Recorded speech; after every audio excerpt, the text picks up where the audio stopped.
ఈ వారం face to ఫేస్లో భాగంగా మనతో పాటు ఉన్నారు బీజేపీ జాతీయ ప్రధాన కార్యదర్శి, ఆ పార్టీలో కీలక నేత మురళీధర్ రావు గారు. Muralidhar Rao welcome to 10 TV studio అండి. నమస్కారం. మే 23 ఏం జరగబోతోంది? బీజేపీ మళ్ళీ అధికారంలోకి వస్తుంది మోదీ నాయకత్వంలో. సింగిల్గానే వస్తుందా సింహం? ఖచ్చితంగా పూర్తి మెజారిటీ ఏదైతే 2014లో సాధించామో తిరిగి పునరావృతమవుతుంది. 282 కన్నా అదనంగా కొన్ని సీట్లు వస్తాయి. మీరు ఒక స్టేట్మెంట్ చేశారు, అంటే గతంలో కంటే 5 సీట్లు అదనంగా వస్తాయని. ప్రస్తుతం ఎన్డీఏ బలం 267, అంటే ఇండివిజువల్గా బీజేపీ బలం. ఇప్పుడు మీరు అనుకున్న 5 సీట్లు అదనం అంటే ఇప్పుడు 272కి మించి చేరారు, అంటే కరెక్ట్గా మ్యాజిక్ ఫిగర్కి రీచ్ కాబోతున్నారని అంచనా? నేను చెప్తున్నటువంటిది లక్ష్యం ఏదైతుందో అది ప్రస్తుతం ఉన్నటువంటిది కాదు. 2014లో మేము 272 అనుకున్నాం, 282 గెలిచాం. దానికి అదనంగా 5 సీట్లు గెలుస్తాం అని నేను చెప్పడం జరిగింది. ఖచ్చితంగా 300 సీట్ల లక్ష్యం ఏదైతే పెట్టుకున్నామో 300 సీట్లలో కొద్దిగా ఇటు అటు వచ్చేటువంటి అవకాశాలు అన్ని ప్రాంతాల్లో వచ్చినటువంటి ఫీడ్బ్యాక్ ఆధారంగా పూర్తి విశ్వాసంతో మోదీ గారి నాయకత్వంలో ప్రభుత్వం సొంత మెజారిటీతో ఏర్పడుతున్నది. అంటే మురళీధర్ రావు గారు చెప్తున్నారు 300+ ఖచ్చితంగా వస్తుందని, వార్ వన్ సైడే, మాకు తిరుగులేదంటున్నారు. అలాంటప్పుడు అటు ఎందుకు అంటే మోడీ ఆ విధంగా మాట్లాడుతున్నట్టు అన్న ఒక చర్చ బలంగా కనిపిస్తోంది. మోడీ చేసిన వ్యాఖ్య కూడా మనం ఖచ్చితంగా మాట్లాడుకోవాలి. శత్రువైనా ఒక్క సీట్ వచ్చినా కలుపుకుంటామని, అంటే ఒక ఆత్మవిశ్వాసం లేనప్పుడు ఆ విధంగా మాట్లాడారని ఎందుకు అనుకోకూడదు? ఎవరు కూడా బీజేపీ మెజారిటీ విషయంలో, సొంత మెజారిటీ విషయంలో భారతీయ జనతా పార్టీ ప్రధాన నాయకులు, ప్రధానమంత్రి కానీ, మా జాతీయ అధ్యక్షులు కానీ, ఇతర ముఖ్య నాయకులు కానీ ఎవ్వరు కూడా దేశంలో పర్యటిస్తున్నటువంటి, ప్రచారం చేస్తున్నటువంటి వాళ్ళు గత కొద్ది రోజులుగా విశ్వాసం చాలా పెరుగుతూ వస్తున్నది తప్పిస్తే ఎక్కడ కూడా తగ్గేటువంటి వార్తలు కానీ సమాచారం కానీ లేదు. కాబట్టి వేరే వాళ్ళను కలుపుకోవాలా, కలుపుకుంటేనే ప్రభుత్వం వస్తుంది అనేటువంటి ఆలోచన, సమీక్ష ఎక్కడ కూడా లేదు. అటువంటి వాస్తవం ఉండేటువంటి పరిస్థితులు కూడా దాని దగ్గరలో లేవు. అంటే మొదటి 2 దశల ప్రచారంలో మోడీ చేసిన వ్యాఖ్య నేను మీకు చెప్తున్నాను. ప్రధాని చేసిన వ్యాఖ్య, శత్రువైనా పర్వాలేదు, ఒక్క సీట్ వచ్చినా పర్వాలేదు, దేశ ప్రయోజనాల కోసం కలుపుకుని పోతామని ఒక స్టేట్మెంట్ చేశారు. నిజంగా మీరంటున్నట్టు తిరిగి మీరే అధికారంలోకి రాబోతున్నారన్న ఆత్మవిశ్వాసం ఉంటే ఎందుకు మోడీ లాంటి ఒక నాయకుడు ఇలాంటి వ్యాఖ్య చేశారని? ప్రభుత్వం దృష్టిలో మేము ఎన్డీఏ అనేది ఏదైతే కూటమి ఏదైతుందో 2014లో కూడా ఉంది. 282 బీజేపీకి సీట్లు సాధించాం, సొంత మెజారిటీ ఉంది. అయినప్పటికీ కూడా బీజేపీ అనేటువంటి పార్టీ ప్రభుత్వం కాకుండా కూటమి ప్రభుత్వాన్ని మేము నడిపించాం. ఈరోజు కూడా దేశ ప్రయోజనాల దృష్ట్యా కోఆపరేటివ్ ఫెడరలిజం అనేటువంటి విషయం కూడా చెప్పడం జరిగింది ప్రధాని. కలుపుకొని దేశ ప్రయోజనాలు అనుకున్నప్పుడు, దేశం అభివృద్ధి విషయంలో ప్రధానమంత్రి మోదీతో కలిసి ఏదైనా దేశం విషయంలో వస్తున్నప్పుడు వాళ్ళను కలుపుకొని సమన్వయం పరుచుకొని వెళ్దాము అని అంటే దాని అర్థము మాకు మెజారిటీ తక్కువ వస్తుందని కానీ, లేదా మేము వాళ్ళ మీద ఆధారపడితే తప్పిస్తే ముందుకు వెళ్ళలేమనేటువంటి ఆలోచనతోని ఎక్కడ కూడా ఇటువంటి మాటలు మాట్లాడలేదు. అటువంటి పరిస్థితి కూడా లేదు. కానీ ఇప్పుడు ఆల్రెడీ మీకు మిత్రులు ఉన్నారు, జేడీయూ కానీ, శివసేన కానీ, అకాలీదళ్ లాంటి మిత్రులు ఉన్నారు.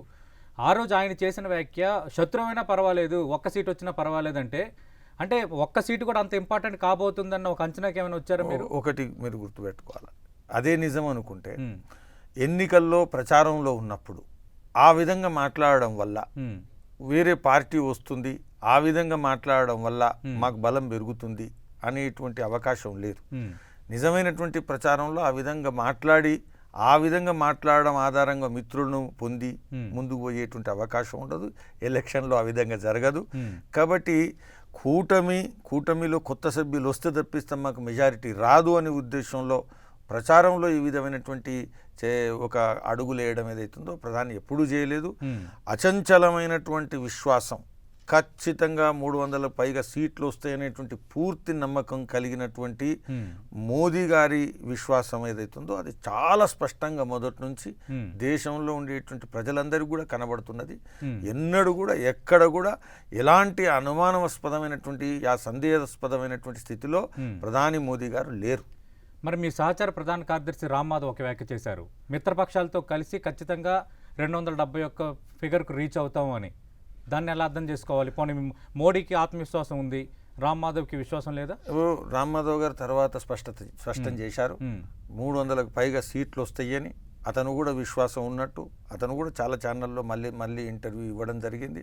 కాబట్టి వేరే అటువంటి అభిప్రాయం ఈరోజు ఎన్నికల్లో బీజేపీ పార్టీ తరఫున ప్రధానమంత్రి అభ్యర్థి మోదీ గారు, జాతీయ అధ్యక్షులు అమిత్ షా గారు, వాళ్ళు ఒకసారి ఏదైతే ప్రచారంలో మాట్లాడిన తర్వాత వాళ్ళు నాయకులు వాళ్ళు మాట్లాడింది ఏదైతుందో అది చాలా ఫైనల్ అయిన తర్వాత నేను స్వయంగా దేశవ్యాప్తంగా అనేక రాష్ట్రాల్లో పర్యటించాను, ప్రచారంలో భాగంగా పర్యటించాను. అనుకున్నటువంటి సమస్యలు అనుకున్నటువంటి నియోజకవర్గాల్లో కూడా మోదీ గారి ప్రభావము పార్టీ యొక్క ప్రభావం పెరిగింది. పోటీలో లేవు అనుకున్నటువంటి సీట్లలో కూడా పోటీలకు రావడం జరుగుతున్నది, సీట్ల సంఖ్య పెరగడం జరుగుతున్నది. కాబట్టి అటువంటి పరిస్థితులు ఉండవు. మే 23 ఎన్నికల లెక్కింపు రోజు ఈ విషయం చాలా మందికి స్పష్టమవుతుంది. కానీ ఎక్కువగా జాతీయ స్థాయి సర్వేలు కానీ మిగతా సంస్థలు తెర ముందుకు తెస్తున్న నివేదికలు కానీ స్పష్టంగా చూస్తున్నప్పుడు బీజేపీ ఈసారి మ్యాజిక్ ఫిగర్కి రీచ్ కావడం కూడా కష్టమే సింగిల్గా అని. వాస్తవం కాదా? 19 రోజు సాయంత్రం ఎగ్జిట్ పోల్ వచ్చే వరకు కూడా నా అనుమానం పూర్తి మెజారిటీ సర్వేలలో కూడా వస్తుందని నేను నమ్ముతున్నా. ఎందుకంటే చాలా సర్వేల్లో వారం రోజుల్లో ముందుండేటువంటి పరిస్థితి, ఎన్నికల రోజు ఉండేటువంటి పరిస్థితుల్లో చాలా రాష్ట్రాల్లో చాలా నియోజకవర్గాల్లో తేడా కనబడుతున్నది. ఓకే, ముందు బీజేపీ గెలుస్తుందా అనేటువంటి అనుమానం ఉండేటువంటి అనేక నియోజకవర్గాలు పోటీలో గెలుస్తాము అనేటువంటిది చివరి రోజు వరకు వచ్చే వరకు కనబడుతుంది.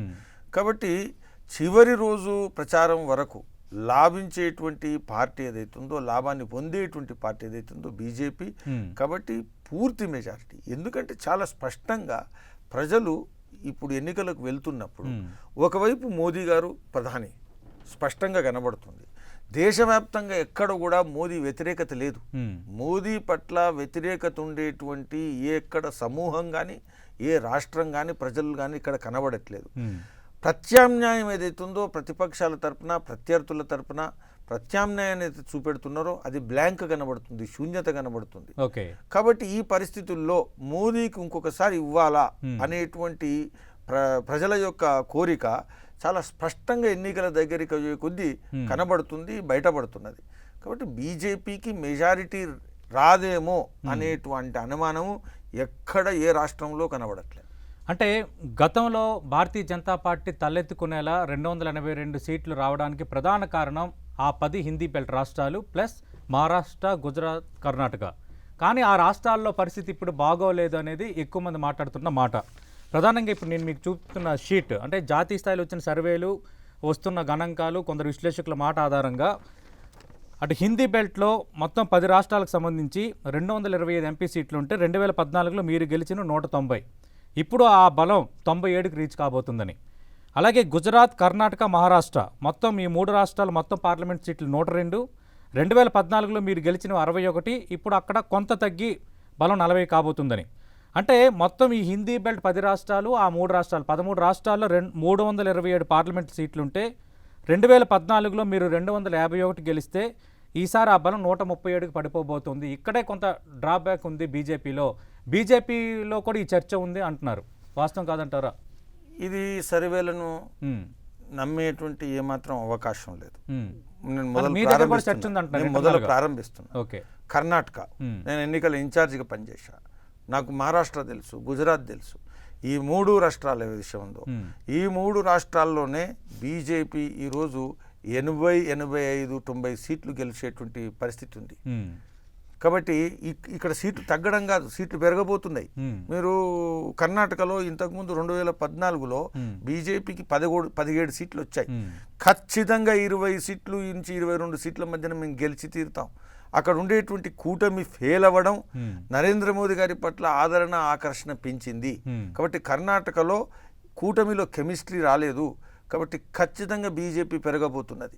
అదేవిధంగా మహారాష్ట్రలో శివసేన బీజేపీ కూటమి ఉండదు అనుకున్నటువంటి సందర్భాల్లో ఆలోచనలు ఏవైతున్నాయో కాంగ్రెసు, ఎన్సీపీ ఇవన్నీ వాళ్ళ ఆలోచనలు తారుమారయ్యాయి, వాళ్ళ ప్లాన్లన్నీ కూడా మారిపోయాయి.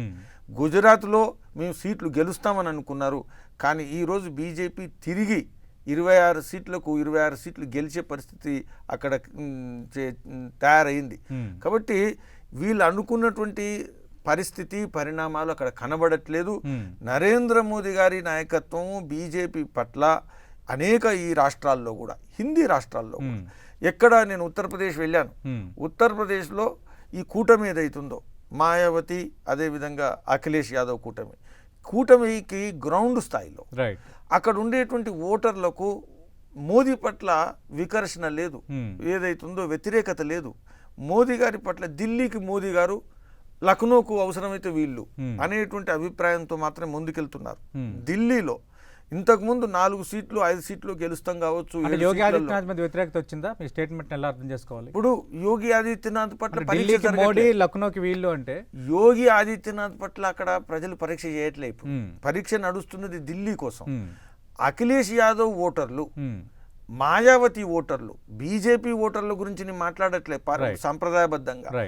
మాయావతి అఖిలేష్ యాదవ్ వాళ్ళకు సంబంధించినటువంటి ఓటర్లు లక్నోలో అయితే మేము వాళ్ళకు ఓటేస్తాం, కానీ ఢిల్లీకి వచ్చినప్పుడు మాత్రం మోదీకే వేస్తాము అని వాళ్లకు సంబంధించినటువంటి ఓటర్లు కూడా బీజేపీకి 2014లో ఏ విధంగా అయితే ఓటేశారో, 2014లో మేము ఎన్ని సీట్లు గెలవడానికి కారణం ఏంటంటే బీజేపీ ఓటే కాదు, వాళ్ళ పార్టీలకు సంపాదించినటువంటి సాంప్రదాయబద్ధమైనటువంటి ఓటర్లు ఎవరైతే ఉన్నారో వాళ్ళు కూడా బీజేపీకి మారారు.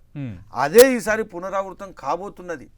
ఖచ్చితంగా 2014లో వచ్చినటువంటి సంఖ్య ఏదైతుందో ఆ సంఖ్య అనేక రాష్ట్రాల్లో పునరావృతం కాబోతున్నది. అదనంగా కొత్త రాష్ట్రాలు బీజేపీకి జమ కాబోతున్నాయి, యాడ్ కాబోతున్నాయి. అంటే యూపీలో కొంత తగ్గుతుందని కొందరు బీజేపీ నేతలు బహిరంగంగానే ప్రకటనలు చేశారు. బెంగాల్, ఒడిశాలో మేము దాన్ని పూడ్చుకుంటామని కొందరు మాట్లాడుతున్నారు. కానీ జాతీయ ప్రధాన కార్యదర్శిగా ఉన్న మురళీధర్ రావు గారికి యూపీలో తగ్గవని అంత ధైర్యం ఏంటి? ఇప్పుడు తగ్గడం విషయంలో మొదలు 30, 35, 40, 45, 80 సీట్లలో అది చాలా పెద్ద రాష్ట్రం. ఆ రాష్ట్రంలో సగం వస్తాయి లేకపోతే 30 వస్తాయి అనేటువంటి పరిస్థితి పూర్తిగా తారుమారింది. దఫాలుగా జరుగుతున్నటువంటి ఎన్నికల్లో బీజేపీ బలం వేగంగా పెరుగుతున్నది. దీని కారణంగా తగ్గుతాయి అని అనుకున్నటువంటి వాళ్ళందరూ కూడా అంత తగ్గవు అనే దగ్గరికి వస్తున్నారు. సుమారుగా అక్కడికే చేరుతున్నారు, సుమారుగా అక్కడికే వస్తున్నారు అనే పరిస్థితి వస్తుంది. ఉత్తరప్రదేశ్లో ప్రజల్లో విపరీతమైనటువంటి ధృవీకరణ వస్తుంది. మోదీ వర్సెస్లో ఏ రకమైనటువంటి పక్కా వ్యక్తి లేరు, ప్రత్యామ్నాయం అనేటువంటి వ్యక్తి లేరు. రాహుల్ గాంధీ, మాయావతి కోటేస్తే రాహుల్ గాంధీకి ప్రధానమంత్రి, దాన్ని ఒప్పుకోవడానికి సిద్ధంగా లేరు. అఖిలేష్ యాదవ్కు ఓటేస్తే మళ్ళీ రాహుల్ గాంధీకే ప్రధానమంత్రి కావచ్చు, అందుకని ఓటేయడానికి సిద్ధంగా లేరు. కాబట్టి మోదీ గారి పట్ల ప్రత్యామ్నాయం బలహీనత కూడా ఒక అదనమైనటువంటి బలంగా మారుతున్నది. ఉత్తరప్రదేశ్లో సీట్లు తగ్గుతాయన్నటువంటి వాళ్ళందరికీ కూడా వాళ్ళ కళలన్నీ కూడా విఫలమవుతున్నాయి. వాళ్ళ కళలుగానే మిగిలిపోయేటువంటి పరిస్థితి ఉంది. కాబట్టి అదనంగా పెరిగేటువంటి సీట్లు ఏవైతున్నాయో ఇంకా బీజేపీకి రాష్ట్రాలుగా కొన్ని రాష్ట్రాలు ఏవైతున్నాయో అవి జమ కాబోతున్నాయి, యాడ్ కాబోతున్నాయి. అంటే ఒంటరిగానే అధికారంలోకి వస్తామని చాలా కాన్ఫిడెంట్గా చెప్తున్నారు. మరి ఎందుకు ఎన్నికల ప్రచారంలో చేసిన అభివృద్ధి కాకుండా వ్యక్తిగత అంశాలకే ప్రధాని నుంచి మిగతా నాయకులందరూ పరిమితం అవుతున్నారు? ఇది దుష్ప్రచారం. ప్రధానమంత్రి ఒక 40 నిమిషాలు 35 నిమిషాలు ఒక బహిరంగ సభలో మాట్లాడితే ఆ 35 నిమిషాల్లో అభివృద్ధి విషయంలో వారు మాట్లాడకుండా ఒక్క బహిరంగ సభ లేదు. ప్రధానమైనటువంటి అంశం మొత్తం కూడా అభివృద్ధి, అదేవిధంగా అట్టడుగు వర్గాల యొక్క కళ్యాణం ఏదైతుందో వాళ్ళ యొక్క సంక్షేమం, ఈ విషయాలు తప్పిస్తే ప్రధాని వేరే ఏం మాట్లాడలేదు. అయితే దేశ ప్రధాని మీద విసురులు వస్తున్నప్పుడు, దాడి వస్తున్నప్పుడు, ప్రత్యర్థులు మాట్లాడుతున్నప్పుడు వాటికి సమాధానం ఇవ్వాల్సిన అవసరం ఉంటుంది. సమాధానం ఇవ్వకపోతే మౌనం అంగీకారం అని అంటారు. కాబట్టి మౌనం అంగీకారం అనేది కాదు, సమాధానం ఇవ్వడానికి సిద్ధము అనేటువంటి పరిస్థితుల్లో మాత్రమే వారు మాట్లాడుతున్నారు తప్పిస్తే బీజేపీ ఇప్పుడే కాదు, చరిత్రలో అటల్ బిహారీ వాజ్పేయి నుంచి ఇప్పటి వరకు వ్యక్తిగతమైనటువంటి దాడులకు, అసభ్యకరమైనటువంటి పదజాలానికి దూరంగా ఉండేటువంటి పార్టీ నాయకులు, బీజేపీ నాయకులు ఎప్పుడు కూడా ఒప్పుకోం. అంటే ఈ విషయంలో వాజ్పేయి, అద్వానీ బీజేపీని, మోడీ, అమిత్ షా బీజేపీని ఒక్కగాటిని పోలిస్తారా మీరు? ప్రత్యర్థులు కూడా మారారు కదా. ఉమ్, ప్రత్యర్థులు దాడి చేస్తున్నప్పుడు సమాధానం ఇవ్వడం తప్పిస్తే తేడా ఏం లేదు. ఓకే, అందరిది కూడా పార్టీలో మా హిస్టరీలో DNA ఒకటే, రైట్. తేడా ఉండదు. ఉమ్, మేము పార్టీ అభివృద్ధి సిద్ధాంతము, దేశం ముందున్న సవాళ్ళు, ఉమ్, వ్యక్తిగతమైనటువంటి సమస్యలు, వ్యక్తిగతమైనటువంటి దాడులకు ప్రాధాన్యత ఎన్నడూ కూడా మా పార్టీ ఇవ్వదు. ఈసారి బీజేపీలో ప్రధానమంత్రి అభ్యర్థి మారుతారు అని ప్రధాన కార్యదర్శిగా మురళీధరరావు గారు ఏం చెప్తారు దీనిపై? ఈ బీజేపీ నుంచి పుట్టుకొచ్చింది కాదు, ఉమ్, బీజేపీలో చర్చనీయాంశమైనటువంటి విషయమూ కాదు. ఉమ్, బీజేపీ గెలుస్తున్నది. బీజేపీ గెలుస్తున్నప్పుడు ప్రజల మధ్యన ఒక రకమైనటువంటి భ్రమ, ఉమ్, ఒక రకమైనటువంటి సందేహం, సవాలు ఇది ప్రజల మధ్యకు తీసుకురావడం వల్ల ఓకే, కార్యకర్తల్లో లేకపోతే అభిమానుల్లో, ఓటర్లో ఉమ్, ఒక రకమైనటువంటి అంటే ప్రశ్న ముందుకొస్తుంది. ఇది ప్రత్యర్థులు వేసేటువంటి గాలం. ఉమ్, దీనికి బలం లేదు, దీనికి ఆధారం లేదు. మా పార్టీలో ఏ నాయకులు కూడా ఉమ్, దీనికి మద్దతుగా ఆలోచించేటువంటి చర్చ ఎక్కడ జరగలేదు. ఉమ్, పార్టీ మీద నుంచి కింది వరకు, కశ్మీర్ నుంచి కన్యాకుమారి వరకు ఉమ్, అందరు కార్యకర్తల దృష్టిలో ఒకటి, బీజేపీ ప్రభుత్వం, Hmm. మోదీ గారి నాయకత్వం, మేము రెండోసారి రావాలా, దీనికోసం రాత్రింబగళ్ళు పనిచేయడం తప్పిస్తే ఇంకో ఆలోచన అనేది ఎవ్వరికి కూడా లేదు, ఎక్కడ కూడా లేదు. అంటే నిప్పులేనిదే పొగరాదు కదా. గడ్కరీ, రాజ్నాథ్ సింగ్ పేర్లు ఎందుకు పదే పదే ప్రచారంలోకి వస్తున్నాయి? నిప్పుంది పోగుంది కానీ మా పార్టీలు లేదు. ఉమ్, మా పార్టీ ప్రత్యర్థులు ఓకే, మా పార్టీని ఏ విధంగా బలహీనం చేయాలా ఉమ్, అనేటువంటి అంటే పార్టీలో కొంత నిప్పు ఉందని కదా లేదు. మురళీధరరావు గారు. పార్టీలు లేదు, Hmm. పార్టీలో మా నాయకులు అందరూ కొందరు కూడా మోడీ, అమిత్ షాల నియంతృత్వాన్ని ప్రశ్నిస్తున్నారు. పార్టీలో కూడా ఒక డిస్కషన్ ఉందనేది ఒక జరుగుతుంది. ఇది కూడా అనుమానం. ఉమ్, ఇది కూడా పార్టీ బలంగా నడుస్తున్నది, ఓకే, పార్టీ ఐకమత్యంగా ఉంది. ఉమ్, కానీ పార్టీని మనం ఎలా బలహీనపరచాలా అనుకున్నప్పుడు ఉమ్, ఈ నియంతృత్వం అని మీరు ఒకటి గమనించాలా. ఈ దేశంలో ఉమ్, నరేంద్ర మోదీని గారిని అసభ్యంగా మాట్లాడడం, లేకపోతే అనేకమైనటువంటి పదజాలను ఉపయోగించడం, ఉమ్, దొంగ అని అనడం, ఇది చరిత్రలో మొదటిసారి. ఉమ్, రాహుల్ గాంధీ ఇంత ఘోరంగా ప్రచారం చేస్తున్నప్పటికి కూడా ఉమ్, అతని విషయంలో ఎలాంటి ఆంక్షలు కానీ, ఎలాంటి ఇబ్బందులు కానీ, Hmm. మాకు అమిత్ షా గారి మీద వస్తున్నటువంటి మా పార్టీ బంగాల్లో పడుతున్న కష్టాలను పోలిస్తే Hmm. ఎక్కడ కూడా రాహుల్ గాంధీ గారికి దేశంలో ప్రచారంలో ఇబ్బంది రాలేదు. ఉమ్, ప్రజాస్వామ్యం బలంగా ఉంది అనే దానికి నిదర్శనంగా చూపెడుతున్నాం. ఓకే, తిట్టడం కూడా బాగా పూర్తిగా నడుస్తున్నది. ఉమ్, అటువంటిప్పుడు ఇక నియంతృత్వం ఎక్కడుంది? ఉమ్, నియంతృత్వం ఉంటే ఏ విధంగా సహిస్తారు? ఉమ్, కాబట్టి నియంతృత్వం అనే దానికి నిప్పు లేదు, ఆధారం లేదు, ఉమ్. మొత్తం పొగ తప్పిస్తే ఇదంతా కూడా బయట నుంచి నడుస్తుంది. మీరు అంటున్నారు గడ్కరీ, రాజ్నాథ్ సింగ్ పేర్లు ప్రచారంలోకి రావడం వెనక విపక్షాల కుట్ర అంటున్నారు. ఇది కేవలం కానీ కాంగ్రెస్ బీజేపీలో కుట్ర. ఒక వర్గమే పదే పదే ఈ లీక్లు ఇస్తుందని ఒక ఇది ప్రచారం. ఆధారం లేదు. ఇది కేవలం రాహుల్ గాంధీ, కాంగ్రెస్ వాళ్ళు చేసేటువంటి కుట్ర. ఉమ్, ఏ మాత్రం కూడా ఆధారం లేదు. ఓకే, నితిన్ గడ్కరీ గారు, రాజ్నాథ్ సింగ్ గారు ఉమ్, బలంగా Hmm. మద్దతుగా పూర్తిగా కార్యకర్తల నాయకులుగా మోదీ గారి వెనుక నిలబడ్డారు. ఓకే, మోదీ గారు ప్రధానమంత్రి తిరిగి కాబోతున్నారు. రైట్. ప్రజల ఆశీర్వచనాలు ఉంటాయి. మీకు రేపు మ్యాజిక్ ఫిగర్ రీచ్ కాకుండా కొంత నెంబర్ అవసరమయ్యి మీతో కలిసి వచ్చే పార్టీలు ప్రధాన అభ్యర్థిని మార్చండి అంటే మీ పార్టీలో ఫ్రంట్ రన్నర్స్ ఎవరు? 19 చివరి దఫా ఎన్నికలు ఉన్నాయి. చివరి దఫా ఎన్నికల్లో కూడా ప్రధానమంత్రి నరేంద్ర మోదీ గారు ముందే పర్యటిస్తున్నారు. ఉమ్, మాకు పూర్తి విశ్వాసం ఉంది. కాబట్టి ఈ విధమైనటువంటి సమీక్షాత్మకంగా ఆలోచించాల్సిన అవసరము ఉమ్, మేము స్వీకరించట్లేదు. ఓకే, అటువంటి పరిస్థితి రాదు. ఉమ్, అటువంటి రానటువంటి పరిస్థితి గురించి ఊహాజనితంగా మాట్లాడుకోవడం ఏదైతుందో ఉమ్. ఇది అంటే మీరు కార్యకర్తలకు, ఊహించుకోవట్లేదంటే మీ ఓటర్లకు స్ట్రాటజీ లోపం అని నేను అంటాను. లేదు. ఎందుకంటే ఇంకా దగ్గర పడింది మే 23 ఫలితాలు, ఇప్పటికే మీకు ఒక స్ట్రాటజీ ఉంటుంది.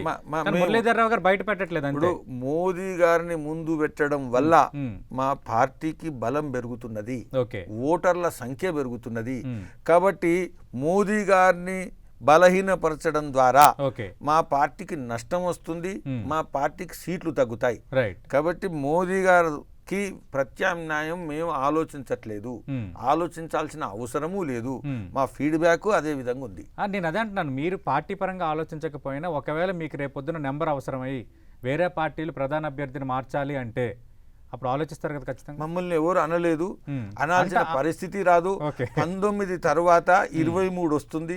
23 నోడు మీ ప్రశ్నలు అన్నిటికి కూడా సమాధానం వస్తాయి. 23 సాయంత్రం వరకు ఓకే. మీరేసేటువంటి ప్రశ్నలకు రైట్. లేదా ఈ ప్రతిపక్షాలు మాట్లాడేటువంటి ప్రశ్నలకు అందరికి కూడా ప్రజలు సమాధానం మమ్మల్ని ఇస్తారు. ప్రతిపక్షం లిస్టులో వేయొద్దు. మీరు పొలిటికల్ ఈక్వేషన్స్ నేను మీకు ప్రజెంట్ మీరు మీతో పాటు ప్రతిపక్షాలు వేసే రైట్. అన్ని ప్రశ్నలకు కూడా 23 నాడు సమాధానం వస్తాయి. రైట్. ఈ ప్రశ్న ఎందుకు పదే పదే తలెత్తుందంటే ఎక్కువగా మీతో డిఫర్ అవుతున్న పార్టీలు కానీ, పార్టీ నేతలు కానీ, పార్టీ అధినేతలు కానీ అందరూ యాంటీ మోడీ అంటున్నారు కానీ ఎక్కడ యాంటీ బీజేపీ అనట్లేదు. యాంటీ బీజేపీ వేరు, బీజేపీ పాలనకు వ్యతిరేకంగా ఉండడం వేరు, యాంటీ మోడీ వేరు.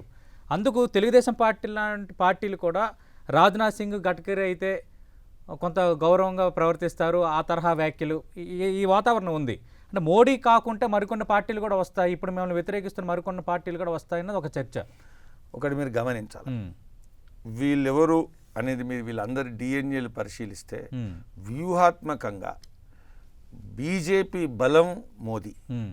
కాబట్టి మోదీ పట్ల ఒక రకమైనటువంటి అనుమానాన్ని మనం గనుక పుట్టించగలిగితే ఓకే, బీజేపీ బలహీనపడుతుంది. ఆ తర్వాత మనం అనుకుని సాధించవచ్చు అనేటువంటి ఉద్దేశంతో ఈ వ్యూహాన్ని రచించారు.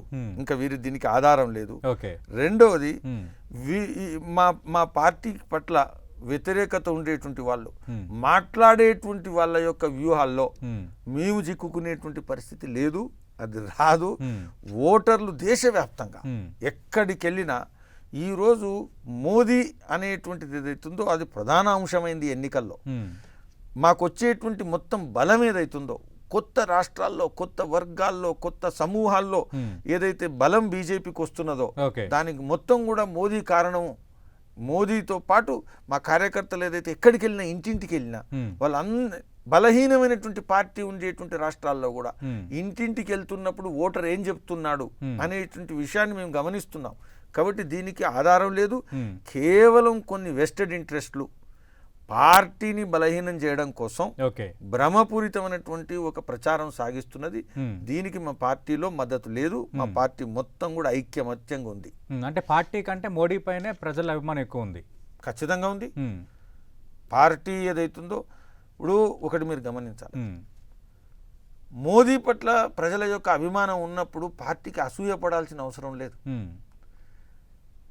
తల్లి కూతురు సౌందర్యాన్ని ఎవరైనా మెచ్చుకుంటే అసూయ పడితే ఆ తల్లి పనికిరాదు. అందుకని మా అలాంటి తల్లులు ఉన్నారా భారతీయ జనతా పార్టీలో? ప్రసక్తి లేదు. బీజేపీ నాయకులు అటల్ బిహారీ వాజ్పేయి గారికి కూడా అదే విధమైనటువంటి ప్రజల అభిమానం ఉండే, అడ్వాణీ గారికి కూడా ప్రజల అభిమానం ఉండే. ప్రజలు విపరీతమైనటువంటి అభిమానం ఏదైతుందో అది పార్టీకి లాభిస్తున్నప్పుడు పార్టీలో అసూయ, ఈర్ష్య ఉండేటువంటి ప్రసక్తి లేదు.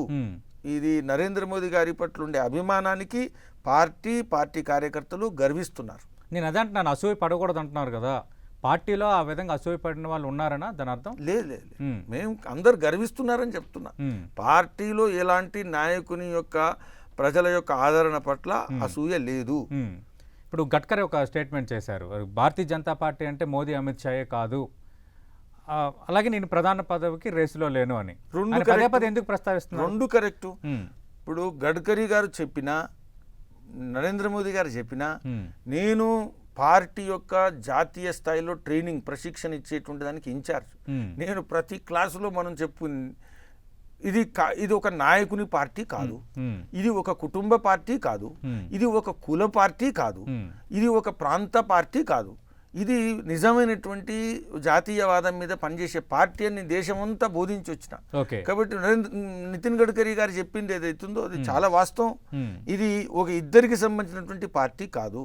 అయితే నితిన్ గడ్కరీ గారి గురించి బయట చర్చ నడుస్తున్నప్పుడు ప్రధాని విషయంలో నేను పోటీలో లేను అని వారు వ్యక్తిగతంగా వారి అభిప్రాయం చెప్పారు. అంటే పోటీలో లేనని పదే పదే చెప్పడం అంటే మీడియా వాళ్ళు ఆయన విడిచిపెట్టట్లే ప్రచారం చేస్తున్నారు. అందుకని ఈ ప్రచారం కారణంగా ఓటర్లకు అనుమానం రాకూడదు, బీజేపీలో కింది స్థాయిలో ఉండేటువంటి శ్రేయోభిలాషులకు అనుమానం రాకూడదు అనేటువంటి ఉద్దేశంలో వారు ఒక దగ్గర సమాధానం చెప్పొచ్చు. అంతేగాని దాని అర్థం వారు ఉన్నారని మేము అనుకుంటున్నట్టు కానీ, లేదా వారు చెప్తేనే వారి మీద అనుమానం పోతుందని కానీ ఎవరికి లేదు. మురళీధర్ రావు గారు, మనం అందరం కూడా మే 23 ఫలితాల తర్వాత ఈక్వేషన్స్ ఎట్లా ఉంటాయో తెలియదు, కానీ డిపెండ్ ఆన్ ఎజంప్షన్స్ మీద మనం మాట్లాడుతున్నాం. నేను అదే అంటున్నాను, ఒకవేళ మీకు నెంబర్ అవసరం అయ్యి మిగతా పార్టీలు ప్రధాన అభ్యర్థిని మార్చమంటే అది ప్రసక్తే లేదు అని మీరు స్పష్టంగా చెప్తున్నారు. ఒకవేళ ఆ పరిస్థితి లేనప్పుడు అవసరమైతే అపోజిషన్ లేనని కూర్చుంటారా? అపోజిషన్లో కూర్చోవాల్సినటువంటి పరిస్థితి ట్రై చేస్తారు కదా ఆటోమేటిక్గా ఒక పొలిటికల్ పార్టీ. అపోజిషన్లో కూర్చోవాల్సినటువంటి పరిస్థితి రాదు. ఓకే, బాగా ఊహించి మాట్లాడుకోవాల్సిన అవసరమూ లేదు. పూర్తి నమ్మకం మాకుంది. రైట్. కాబట్టి నమ్మకం ఉన్నప్పుడు నమ్మకం లేని విధంగా ఆలోచించాల్సిన అవసరమూ లేదు. రైట్. కాబట్టి నా మీద నమ్మకం లేకపోతే నా ఓటర్లకు నా మీద నమ్మకం ఉండదు. కాబట్టి అటువంటి సమస్యలు లేవు. రైట్. సోనియా బీజేపీపై కమలాస్త్రాన్ని ప్రయోగిస్తున్నారంటున్నారు. కమలాస్త్రాన్ని కమలదళం ఎలా ఎదుర్కోబోతుంది? కమలాస్త్రం అంటే కమల్నాథ్ నాకు అర్థం కావట్లేదు. ప్రస్తుతం మధ్యప్రదేశ్ ముఖ్యమంత్రిగా ఉన్న కమల్నాథ్ని అన్ని పార్టీలను కాంగ్రెస్ వైపు ఏకం చేసే బాధ్యతను అప్పగించారని. ఇప్పుడు ఒక సంవత్సరం క్రితం బీజేపీ వర్సెస్ రెస్ట్ అనేటువంటి ఫార్ములా ఉపయోగించి మహాకూటమి అనే నినాదం ఇవ్వడం జరిగింది. మహాకూటము అనే నినాదం ఘోరంగా వైఫల్యం చెందింది, విఫలమైంది. ఎక్కడ మీరు ఈ రాష్ట్రాలు కనుక తీస్తే మహాకూటమి ఏర్పడలే. ఉత్తరప్రదేశ్లోనే మహాకూటమి ఏర్పడలే. ఆ విధంగా అనేక రాష్ట్రాల్లో ఈరోజు మహాకూటమి రాలేదు. ఢిల్లీలో కూడా మహాకూటమి రాలేదు. దేశ రాజధానిలో కూడా మహాకూటమి ఏర్పడలే. నరేంద్ర మోదీ గారికి వ్యతిరేకంగా కాంగ్రెసు విఫలమైంది. రాబోయేటువంటి రోజుల్లో మే 23 తర్వాత ఇంకా అయితే మిగిలిపోయి ఉంటే కర్ణాటక లాంటి కూటమిలు కూడా మీరు కనబడుతున్నాయి, పగుళ్ళు కనబడుతున్నాయి, అనేక సమస్యలు వస్తున్నాయి. కలిపి ఉంచడం సాధ్యం కాదు. ఈ దేశంలో కాంగ్రెస్ నాయకత్వంలో ఎలాంటి రాజకీయాలుగా ముందుకు పోవు. చాలా సమస్యలు వాళ్ళు ఎన్నికల రిజల్ట్స్ తర్వాత ఎదుర్కోబోతున్నారు. ప్రజల ఆదరణ కాంగ్రెస్కు రాదు అనేది ఒక్కసారి నిరూపితమైన తర్వాత కాంగ్రెస్లో ఉన్న వాళ్ళు కూడా, వేరే పార్టీల గురించి మీరు విడిచిపెట్టండి, కాంగ్రెస్లో ఉండేటువంటి వాళ్ళు కూడా కాంగ్రెస్లో ఉండాలా అనేటువంటి దానిలో తీవ్రమైనటువంటి సవాల్ రాబోతున్నది. రెండో ప్రధానమైన సమస్య ఈ దేశ చరిత్రలో ఏదైతే ఉందో అది రాబోతున్నది భవిష్యత్తులో. అదేంటంటే కమ్యూనిస్ట్ పార్టీలు. ఈ దేశంలో బీజేపీ వ్యతిరేక కూటమిల్లో గత అనేక సంవత్సరాలు రాజకీయాలు చేసింది కమ్యూనిస్ట్ పార్టీలు. ఈసారి 1952 తర్వాత గణనీయంగా సీట్లు తగ్గేటువంటి కూటమి ఏదైతే ఉంటుందో అది లెఫ్ట్ ఫ్రంట్. సిపిఐ సిపిఎంకు ఈసారి పార్లమెంట్లో మీకు కనబడాలంటే కనబడని పరిస్థితి రాబోతున్నది. కాబట్టి ఈ రెండు కొత్త పరిస్థితులు 2019 మే 23 నాడు రాబోతున్నాయి. రైట్. ఓకే, అంటే కాంగ్రెస్ పార్టీ మీరు అన్నట్టు కాంగ్రెస్ పార్టీ కూడా మేము సింగిల్ లార్జెస్ట్గా వచ్చేస్తామని వాళ్ళకి నమ్మకాలు లేవు. వాళ్ళు కూడా 130, 120కే పరిమితం అవుతామని వాళ్ళు కూడా ఒప్పుకుంటున్నారు. అంటే మీరు అనుకుంటున్నారు కాంగ్రెస్ పార్టీ కాంగ్రెస్ వాళ్ళని ఇంకా నమ్ముతున్నారు. పాపం కాంగ్రెస్ వాళ్ళని నమ్మినటువంటి వాళ్ళందరూ కూడా గత 4 సంవత్సరాల్లో అనేక విధాలుగా నష్టపోయారు. రాహుల్ గాంధీని నమ్మితే ఇంకా నష్టం తప్పిస్తే ఏముండదు. మీరు 130, 120 మాట్లాడుతున్నారు, 100 మాట్లాడుతున్నారు. 75 దాటడం చాలా కష్టం. కాంగ్రెస్ చాలా రాష్ట్రాల్లో గెలుపు వస్తుందనేటువంటి అవకాశం ఉన్న సీట్లో కూడా చివరి వరకు వచ్చే వరకు తట్టుకోలేకపోయారు, గెలవలేకపోతున్నారు. దేశంలో చర్చనీయాంశం మారింది. దేశం అభివృద్ధి విషయంలో, దేశం భద్రత విషయంలో కాంగ్రెస్ ఏదైతే వ్యవహరిస్తున్నదో దాని పట్ల ప్రజలకు నమ్మకం పోతున్నది. కాబట్టి ప్రజలు నరేంద్ర మోదీ గారి పట్ల ఆదరణ పెరగడానికి కారణం ప్రతిపక్షాల యొక్క బాధ్యత రాహిత్యం కూడా ప్రధానమైనటువంటి కారణం. దించడానికి అవసరమైతే బయట నుంచి కూడా మద్దతు ఇవ్వడానికి మేము సిద్ధంగా ఉన్నాం. ఆ పార్టీ నేత గులాం నబీ ఆజాద్ చేసిన వ్యాఖ్య ఇది. పాకిస్తాన్ మద్దతు కూడా సిద్ధంగా ఉన్నామని చెప్పిండ్రు. మోదీని గద్దె దించడానికి దేశంలో కాదు విదేశాలతో కూడా మేము కలవడానికి సిద్ధమని చెప్పారు. కాబట్టి గులాం నబీ ఆజాద్ ఏది మాట్లాడినా ఈ సమస్యలు కాంగ్రెస్కు అటు పాకిస్తాన్ కానీ ఇటు కమ్యూనిస్టులు కానీ ఎవరితో కూడా ఏం చేయాలనుకున్నా అటువంటి పరిస్థితులు లేవు. మంచి స్థిరమైనటువంటి సుస్థిరమైనటువంటి పూర్తి మెజారిటీ కలిగినటువంటి జన తీర్పు రాబోతున్నది. ఇబ్బందులు ఉండవు. ఇప్పుడు మమతా బెనర్జీ, మాయావతి, అఖిలేష్ యాదవ్, చంద్రబాబు నాయుడు, స్టాలిన్, కుమారస్వామి, లాలూ ప్రసాద్ యాదవ్ ఇలాంటి నేతలందరూ కూడా ఇప్పుడు ఏకమవుతున్నారు మోడీని దించాలి. అంత ఫెయిల్ అయినలు వీళ్ళు పాస్ అయిన వాళ్ళు ఏకం కావట్లే, అందరు కూడా ఫెయిల్ అయిన వాళ్ళు యునైట్ అవుతున్నారు. వీళ్ళు ఎవ్వరు కూడా పాస్ అవుతాం అంటున్నారు. వీళ్ళు ఫెయిల్ అవుతారు. ఎందుకంటే వీళ్ళు పర్పస్ ఆఫ్ ఏదైతే యూనిటీ ఉందో అదే నెగటివ్. దేశంలో నెగటివ్ ఎజెండాతో ఏదైతే యాత్ర ప్రారంభిస్తారో దానికి ప్రజల మద్దతు ఉండదు. ప్రజలు అడుగుతున్నారు మీ యొక్క ఎజెండా ఏంటి, మోదీని ఓడిద్దాం, మీ ఎజెండా ఏంటి దేశానికి అన్నప్పుడు వీళ్ళ దగ్గర ఒక రకమైనటువంటి పాజిటివ్ ఎజెండా దేశం పట్ల ఇప్పటి వరకు రాలేదు. ప్రధాని ఎవరు ఇప్పటి వరకు రాలేదు. ఏ విధంగా మీరు ముందుకెళ్తారు ఇప్పటి వరకు రాలేదు. మేము అన్ని కూడా తర్వాత చెప్తామంటున్నాం. మీరు ఓటేయండి మాకు, మేము రిజల్ట్ వచ్చిన తర్వాత మాత్రం మీకు అన్ని చెప్తామంటున్నాం. ఈ విధంగా ఎవ్వరు నమ్మడానికి సిద్ధంగా లేరు. అంటే మమతా బెనర్జీ ఒక వ్యాఖ్య చేశారు, అవసరమైతే బీజేపీకి పెద్ద మెజార్టీ పార్టీగా బీజేపీ వస్తుంది, 150 సీట్ల వాళ్ళకి వస్తాయి, ఖచ్చితంగా ఒకవేళ బీజేపీకి ఎంపీ సీట్లు అవసరం అనుకుంటే నేను మద్దతు ఇవ్వను, ఖాళీగానే ఉంటాను అని. ఆ ఇబ్బంది ఆమెకు రానివ్వం.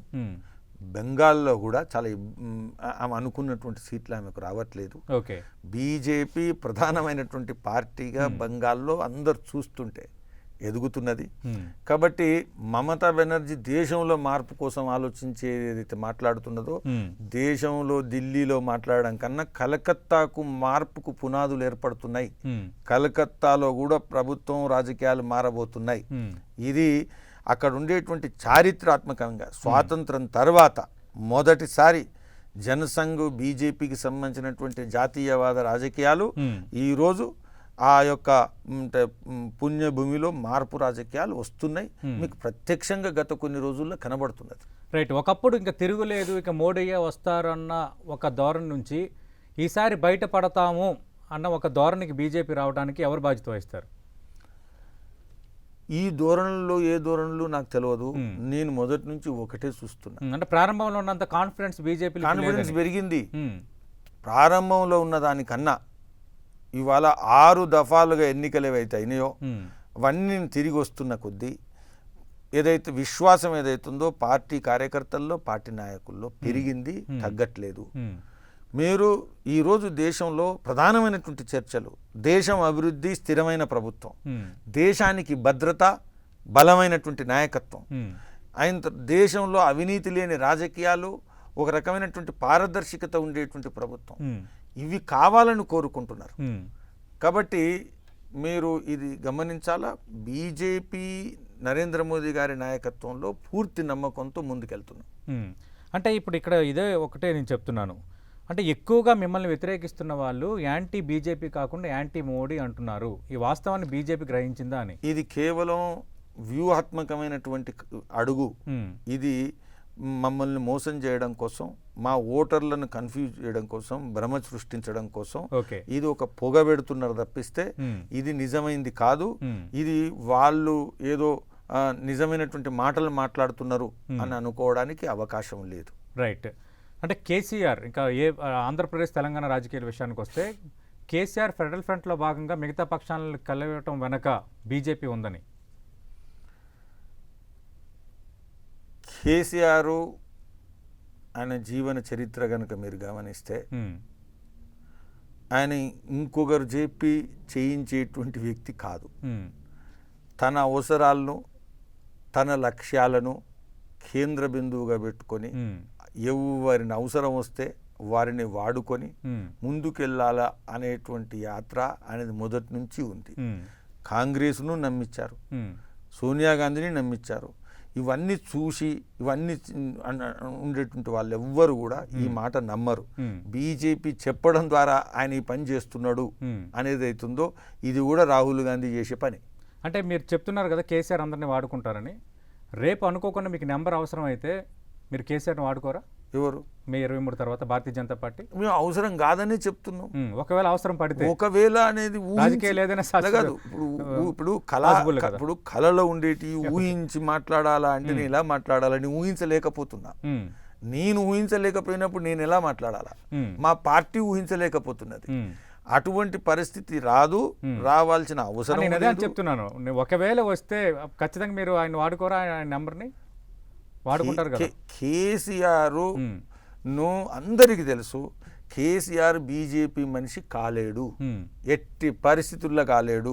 బీజేపీ ఎజెండా కోసం పనిచేసేటువంటి సంసిద్ధత కానీ సిద్ధాంత భావం కానీ Right. ఆయన మనసులో లేదు, రాదు. Right. ఆయన అలాంటి మనిషి కానే కాదు. ఎందుకంటే ఆయన ఫెడరల్ ఫ్రంట్ ప్రయత్నాల్లో భాగంగా కలుస్తున్నామని యూపీఏ పక్షాలను కలుస్తున్నారు. మీ ఎన్డీఏ పక్షంలో ఉన్న జేడీయూని కానీ శివసేన కానీ అక్కలేదే లాంటి పార్టీని కలవడం లేదు. అసలు కేసీఆర్కు బీజేపీకి జన్మ జాతకం కలవదు. గమనించాలా, ఆయన ఎంఐఎం లేకుండా ముందుకు పోడు, ఎంఐఎం లేనిది ఒక అడుగేయడు. ఎంఐఎంతో కలిసి వెళ్ళేటువంటి వ్యక్తి బీజేపీకి ఎట్లా పనికొస్తాడు? మీరెందుకు అన్నారు ఎవరిని ఎలా వాడుకోవాలో ఆయనకు తెలుసని. రేపు అనుకోకుండా బీజేపీ అవసరం అయ్యి జాతీయ రాష్ట్ర ప్రయోజనాల పేరుతో ఎంఐఎంను పక్కన పెట్టి మీతో కలవడం నమ్మకం ఏంటి? ఎంఐఎంతో ఇంతవరకు విడిచిపెట్టలేదు, నేను విడిచిపెడతాడని అనుకుంటలేను. ఓకే. అదేవిధంగా బీజేపీ కాంగ్రెస్ వ్యతిరేకంగా కూడా అదే విధంగా మాట్లాడాడు. బీజేపీ వ్యతిరేకంగా బీజేపీని మతతత్వ పార్టీ అని అన్నాడు. ఆనంద్ అన్నాడు ఆయన. కాబట్టి కేసీఆర్ బీజేపీకి కూటమి సభ్యుడు కాగలుగుతాడు అనేటువంటి ఆలోచన లేదు. ఆయన ఒక ఎజెండా నడుస్తున్నది, డిప్యూటీ ప్రైమ్ మినిస్టర్ కావాలని ఒక ఎజెండా ముందు పెట్టాడు నిన్న. కాబట్టి అతని ఎజెండా అతనికి ఉంది. ఎవరు మళ్ళీ బీజేపీ అధికారంలోకి వస్తే సౌత్ కి డిప్యూటీ పీఎం ఇవ్వచ్చు. అసలు సౌత్ ఏంటి, నార్త్ ఏంటి? ఈ సౌత్ కేసీఆర్కి ఏం సంబంధం? సౌత్ తో కేసీఆర్కి ఏం సంబంధం ఉంది? ఇప్పుడు మిగతా సౌత్లో ఉండేటువంటి వాళ్ళందరూ కేసీఆర్ పక్షాన్ని నిలబడ్డరా? అందుకని ఇవన్నీ కూడా కేవలం పొలిటికల్ సైన్స్లో క్లాస్ రూమ్లో అకాడమిక్గా మాట్లాడేటువంటి మాటలుగా ఉన్నాయి. బీజేపీ ఎన్నికల ముందు ఈ విషయాలు ఆలోచించట్లేదు, ఆ విధంగా తీర్పు వస్తుందని అనుకోవట్లేదు. అటు ఆంధ్రప్రదేశ్లో తెలుగుదేశం పార్టీ అధికారంలోకి వస్తుందని అంత విశ్వాసంగా ఎలా చెప్పారు మురళీధర్ రావు? నేను తెలుగుదేశం వస్తుందని నేను చెప్పలేదు, తెలుగుదేశం అధికారంలోకి వస్తుందని నేను చెప్పలేదు. నేను చాలా వైసీపీ వస్తుందని అంచనా ఉంది, తెలుగుదేశం పార్టీ కూడా రావచ్చేమో అన్నట్టుగా వార్తలు వచ్చాయి. నేను ఒకటి అక్కడ ఉండేటువంటి తెలుగుదేశం పట్ల ప్రజా వ్యతిరేకత ఉంది, నేను గమనించాను. నేను నిన్న విశాఖపట్నంలో ఉన్నా, ఉత్తరాంధ్రలో కూడా ఎక్కడైతే తెలుగుదేశం చాలా బలమైనటువంటి వేళ్ళూనుకున్నటువంటి పార్టీ అనుకున్నటువంటి పరిస్థితుల్లో కూడా ఈరోజు తెలుగుదేశం పట్ల ప్రజా వ్యతిరేకత బాగా స్పష్టంగా కనబడుతున్నది. మెజారిటీ సీట్లు తెలుగుదేశానికి రావట్లేదు. ఈ వచ్చిన అంశంలో ప్రజా వ్యతిరేకత ఏదైతుందో తెలుగుదేశం పట్ల అది వైఎస్ఆర్ పార్టీకి అనుకూలిస్తున్నది. బీజేపీ నరేంద్ర మోదీ గారి నాయకత్వంలో ఎంతైతే ప్రజల్లోకి బలంగా వెళ్ళాలో ఒక ప్రత్యామ్నాయంగా వెళ్ళలేకపోయాము. ఈ వెళ్ళలేని కారణంగా ఈ వ్యతిరేకం ఏదైతుందో ఈ వ్యతిరేకం వైఎస్ఆర్కు లాభించింది, బీజేపీకి లాభించట్లేదు. ఇది నేను చెప్పానంతే. రైట్. అంటే ఇక మరొక అంశం, ఇప్పుడు చంద్రబాబు నాయుడు చాలా సమర్థవంతమైన నేత అని మీరు మాట్లాడినట్లుగా వార్తలు వచ్చాయి. చంద్రబాబు నాయుడు గారు ఇన్ని సంవత్సరాల నుంచి ఇన్నిసార్లు ముఖ్యమంత్రి అయినటువంటి వ్యక్తి సమర్థుడు కాదు అని నేను ఎప్పుడు చెప్పలేను, నేను చెప్పలేదు. సమర్థుడు, కానీ ఇప్పుడు ఉండేటువంటి పరిస్థితుల్లో ప్రజలు వ్యతిరేకత ప్రదర్శించారు. చంద్రబాబు నాయుడు పట్ల ప్రజల్లో అనుకూల వాతావరణం లేదు, చాలా ఉప్పెన లాంటి వ్యతిరేకత రాబోతున్నది. అంటే నేనెందుకు ఈ మాట అన్నానంటే, అంటే ఆప్షన్స్ ఓపెన్గా ఉంచుకుంటున్నారా రేపు పొద్దున్న చంద్రబాబు కూడా అవసరం రావచ్చేమో అని? బీజేపీ జాతీయ అధ్యక్షులు చెప్పడం జరిగింది, ఏది ఏమైనా చంద్రబాబు నాయుడు బీజేపీ కలిసిపోయేటువంటి అవకాశాలు భవిష్యత్తులో ఉండవు, ఇది సాధ్యం కాదు. ఎందుకంటే బీజేపీ పార్టీ నాయకత్వం మనసులో ఒక రకమైనటువంటి నమ్మకాన్ని వమ్ము చేశారు, నమ్మినటువంటి పరిస్థితుల్లో మోసం చేశారు అనేటువంటి భావం కార్యకర్తల్లో నాయకుల్లో ఉంది. కాబట్టి భవిష్యత్తులో చంద్రబాబు నాయుడు గారితో కలిసేటువంటి అవకాశం బీజేపీ. అంటే మురళీధర్ రావు గారు, నేను ఇప్పుడు ఎవరిని నమ్మాలి అని ఒక మాట, గతంలో కూడా చంద్రబాబు నాయుడు గోద్రాలలో జరిగినప్పుడు మోడీపై తీవ్రస్థాయిలో ధ్వజమెత్తి భవిష్యత్తులో బీజేపీతో కలవనున్న వ్యక్తి. 2014 మీరు కలుపుకున్నారు, ఇప్పుడు మళ్ళీ మీరు కలుపుకోరంటే మిమ్మల్ని నేను ఎంతవరకు విశ్వసించాలి? మళ్ళీ మీరు ఎందుకు మళ్ళీ కలుపుకున్నారు అప్పుడు చంద్రబాబు నాయుడిని? ఇప్పుడు అది ఒక రకమైనటువంటి స్థానికమైనటువంటి అంశం, ఆ అంశం పట్ల అనేక సంవత్సరాలు గడిచాయి, ఏదో త్వరగా అయినటువంటి విషయం కాదు. అంటే నేను అదే అంటున్నాను, అంటే రాజకీయాల్లో శాశ్వత మిత్రులు శాశ్వత శత్రువులు ఉండరు కదా. నేను ఇప్పుడు మాట్లాడుతున్నది 2019లో భవిష్యత్తులో నేను లేదు అని అంటున్నప్పుడు కనీసం 10 సంవత్సరాలు అయితే ఉండదు. 10 సంవత్సరాల తర్వాత అలాంటప్పుడు నరేంద్ర మోడీ శత్రువైన ఒక్క సీటు వచ్చినా దేశ ప్రయోజనాలు దేశ సమగ్రతను దృష్టిలో పెట్టుకొని కలుపుకుంటామని ఒక స్టేట్మెంట్ ఇచ్చారు కదా. అంటే ఒకవేళ మీరు అన్నట్టుగా చంద్రబాబు నాయుడు శత్రువే, చంద్రబాబు మీ నాయుడు దృష్టిలో? ఇప్పటి వరకు ఆయన రేపు పొద్దున కలుపుకోరని నమ్మకం ఏంటి మోడీ వ్యాఖ్యల తర్వాత? ఏ మాత్రం అవకాశం లేదు. ఓకే. చంద్రబాబు నాయుడు విషయంలో బీజేపీ నిర్ణయం తీసుకుంది. అంటే ఆల్రెడీ కేసీఆర్ చంద్రబాబు మళ్ళీ నిర్ణయం మీ టచ్లోకి తీసుకుంది. వచ్చారని. ఓకే. అంటే భవిష్యత్తులో నెంబర్ అవసరమైన ఇంకా చంద్రబాబుతో కలవరు, సవాలే లేదు, చంద్రబాబు సహాయం తీసుకో. సవాలే లేదు. ఓకే, ఆ విషయంలో ఫుల్ క్లారిటీ ఉంది. పూర్తి స్పష్టత. రైట్. అంటే న్యూట్రల్గా ఉన్న కేసీఆర్, వైఎస్ జగన్మోహన్ రెడ్డి, నవీన్ పట్నాయక్ వాళ్ళు కూడా ఇప్పుడు కాంగ్రెస్ వైపే చూస్తున్నారన్న ప్రచారం బలంగా జరుగుతోంది. ఇవన్నీ కూడా ప్రచారాలు. అంటే మీతో టచ్లో ఉన్నారా? ఇవన్నీ కూడా ప్రచారాలు. రెండోది, వీళ్ళందరూ కూడా ఒక కుటుంబీకులు కాదు, 3 స్వతంత్ర పార్టీలు. వీళ్ళందరూ కూడా ఒకటి అనేది కూడా కాదు. ఈ ముగ్గురు ఒకటే, ఈ ముగ్గురు కలిసి నిర్ణయిస్తారు అనేది కూడా లేదు. ఈ ముగ్గురు అవసరం వస్తుంది అనేది కూడా లేదు. కాబట్టి ఇవన్నీ కూడా ఈరోజు కేవలం కేసీఆర్ నేను జగన్ ఒకటే అంటున్నారు కదా, ఫెడరల్ ఫ్రంట్ మాదని. అది కేసీఆర్ అంటున్నారు, జగన్ అనట్లేదు కదా. కేసీఆర్ అంటున్నారు, జగన్ అనట్లే కదా. కాబట్టి ఎవరి గురించి ఏం మాట్లాడుతున్నారో తెలియదు. ఓకే. ఇంకా జగన్ ఏ విధంగా ముందుకు ఎవరి దగ్గరికి పోయినట్టు కనబడట్లే. కాబట్టి ఎవరి అభిప్రాయాలు ఏంది అనేటువంటి విషయం ఇప్పుడు కేవలం అవసరానికన్నా ముందు అంటారు కదా, ఒకటి తొందరపడి ఒక కోయిల ముందే కూసింది. ఓకే. కేసీఆర్ గారికి 1923 వరకు వేసి ఉంటే దానికి బలం ఎంత ఉందనేది కూడా తెలుస్తుంది. అంత ముందే మాట్లాడి చెప్పాల్సినటువంటి పరిస్థితి ఏం లేదు ఇప్పుడు. రైట్. ఇక పశ్చిమ బెంగాల్ వ్యవహారాలకు వస్తే ప్రచారం కుదింపు వ్యవహారం, మోడీకి ఈసీ ఇచ్చిన బహుమతి, ఇది మమతా బెనర్జీ వ్యాఖ్య. ఈసీ నిర్ణయాన్ని వ్యతిరేకిస్తున్నప్పుడు ఒక రకమైనటువంటి రాజకీయంగా దురుద్దేశపూర్వకమైనటువంటి ప్రచారం చేయడంలో మమతా బెనర్జీకి ఇంట్రెస్ట్ ఉంది. ఆమె ప్రభుత్వం వైఫల్యం చెందింది, లా అండ్ ఆర్డర్ ఇబ్బందుల్లో ఉంది, హింస జరుగుతున్నది, ప్రధాన బాధ్యత మమతా బెనర్జీది.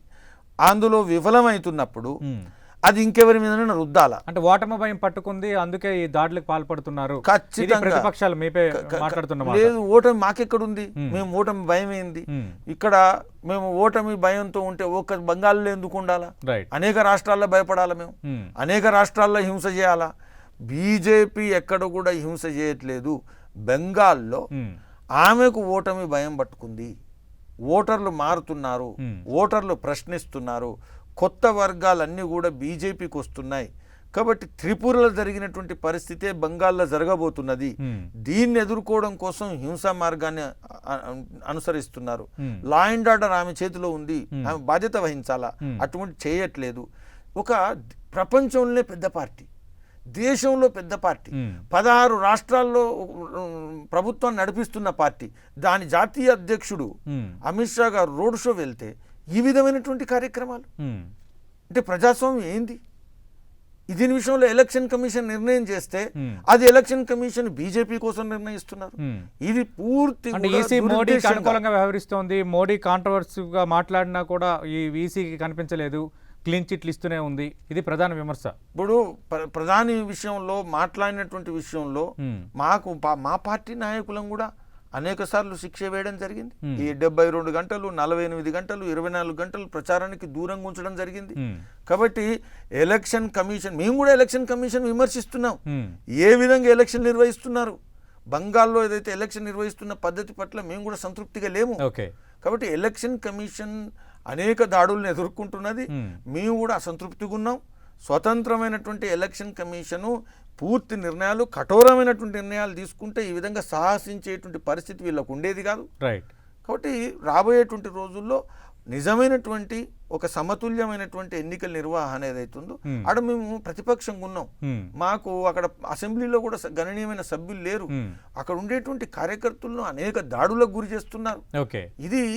ఇది నిజమైనటువంటి పరిస్థితి కాదు. మార్పు రాజకీయాలకు పునాదులు పడుతున్నాయి బెంగాల్లో. థ్యాంక్ యూ మురళీధర్ రావు గారు, మీకు 10 టీవీ తరఫున ఆల్ ది బెస్ట్ చెప్తున్నాం. ఖచ్చితంగా మీరు చెప్తున్నట్టుగా మే 23న ఖచ్చితంగా మనం మాట్లాడుకుందాం. అందరూ మాట్లాడుకోవాలి కూడా, including media and parties. Thank you. ముందుగా మీరు ఇంటర్వ్యూకి ఒప్పుకున్నందుకు బిజీ షెడ్యూల్లో కూడా. ఇది బీజేపీ జాతీయ ప్రధాన కార్యదర్శి, ఆ పార్టీ సీనియర్ నేత మురళీధర్ రావు గారితో 10 టీవీ ప్రత్యేక ఇంటర్వ్యూ.